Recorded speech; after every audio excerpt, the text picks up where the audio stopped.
오늘도 참으로 좋은 날입니다. 오늘은 12월 10일 수요일입니다. 오늘도 수요 예배를 통해서 주님께 영광을 돌릴 때 크신 은혜 베풀어 주실 줄로 믿습니다. 오늘은 예레미야 46장 13절에서 28절 말씀을 통해서 너는 사라지지 아니하리라라는 제목으로 함께 묵상해 보도록 하겠습니다. 본문 요약은 이렇습니다. 하나님은 선지자 예레미야를 통해 바벨론 왕 느부갓네살이 애굽 땅을 쳐서 애굽의 군대와 신상이 무너질 것이라고 말씀하십니다. 그러나 이 심판 속에서도 이스라엘은 완전히 멸하지 않으시고 회복시킬 것이라고 약속하시는 말씀입니다. 말씀의 거울로 내시는 점검하기 1번을 봅니다. 이것이 내 힘이 되다라고 자신하는 것은 무엇입니까? 물질, 권력, 스펙입니까? 13절에서 17절을 보면 하나님은 에레미야를 통해 느부갓네살이 애굽 땅을 칠 것을 예언하십니다. 애굽 군대는 전쟁 준비를 해도 소용이 없고 두려움에 떨며 도망치는 패잔병이 될 것입니다. 애굽의 지도자들은 혼란에 빠지고 그들의 군사적 자랑은 허사가 됩니다. 우리는 애굽 같은 나 또한 망할 수밖에 없음을 깨닫고 지금 무엇을 의지하고 있는지 점검해야 합니다. 눈에 보이는 힘과 성공이 아닌 하나님 앞에 겸손히 서는 것이 참된 힘인 줄로 믿습니다. 그래서 이것이 내 힘이다라고 자신하는 것은 무엇입니까? 물질, 권력, 스펙이니까라고 했을 때 애굽은 군사적 자랑을 많이 했습니다. 그러나 하나님 앞에서는 아무런 의미가 없다는 것을 우리는 알 수가 있습니다. 저는 성경 말씀 중에 내게 능력 주신 자 안에서 내가 모든 것을 알 수 있다는 말씀을 늘 좋아했습니다.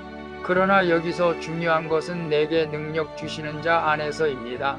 나 혼자는 아무것도 할 수가 없다는 것이죠. 사실 어떤 면에서는 저 스스로는 물질, 권력, 스펙은 없어도 건강만은 자신이 있다고 생각을 했었습니다. 그러나 이제 나이가 들면서 그것마저도 내 힘으로 안 된다는 것을 인정할 수밖에 없음을 고백합니다.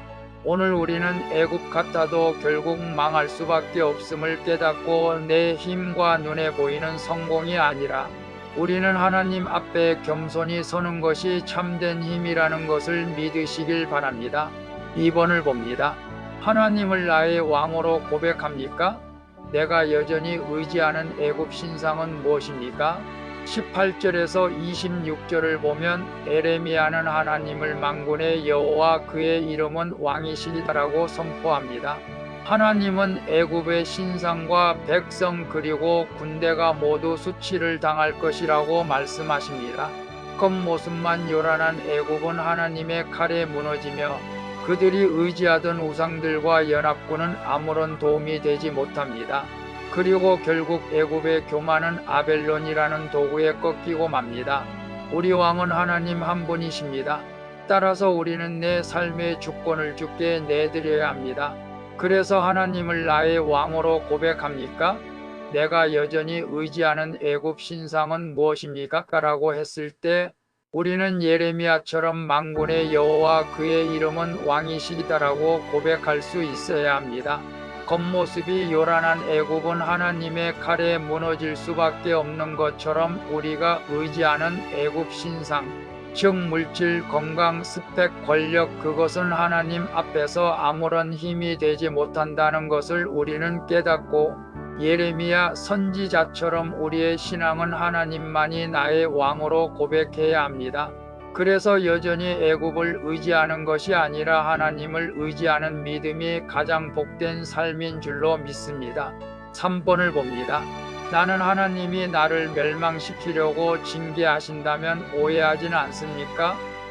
징계 가운데 주시는 회복의 약속을 붙듭니까? 27절에서 28절을 보면 이스라엘은 부러워하고 의지하던 애굽이 사방의 칼에 삼켜지는 것을 보고 놀라며 두려워합니다.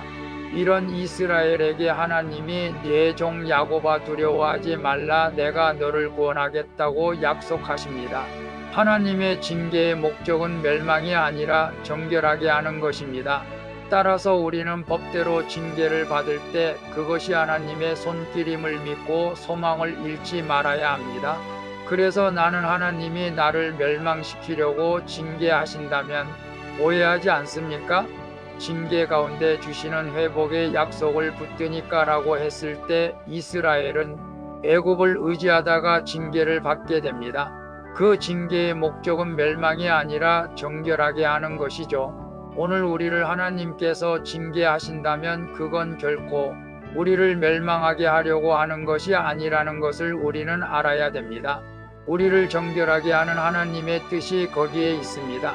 그래서 내가 하나님을 잘 믿고 있는데, 예수님을 잘 믿고 있는데 왜 내 인생이 이렇게 되는 걸까라고 오해하지 마시고 나를 더욱더 정결하고 보배롭게 하고 하나님께 가까이 하기를 바라며 완전한 자로 만들어 가시는 하나님의 계획이 있다는 것을 아시고, 어떠한 어려움과 환경 가운데서도 낙심하지 마시고 예수님만 바라볼 때 완전한 자로 주님 앞에 서게 될 때 하나님께서 놀라운 회복과 축복의 역사가 있게 될 것입니다. 아멘. 기도하겠습니다. 주님, 이 땅에서 수치를 당하는 재난을 통해 만군의 여호와를 만나고 알게 하시니 감사합니다. 그럼에도 하나님보다 제 능력과 세상의 힘을 의지하는 어리석음을 용서해 주시옵소서. 주님, 저의 죄를 징계하시는 주의 법도를 잘 지켜 다시 주님의 통치 아래에 거하게 하옵소서. 나의 왕이 되시는 예수 그리스도의 이름으로 기도합니다. 아멘. 오늘도 수고하셨습니다. 사랑합니다. 축복합니다. 샬롬.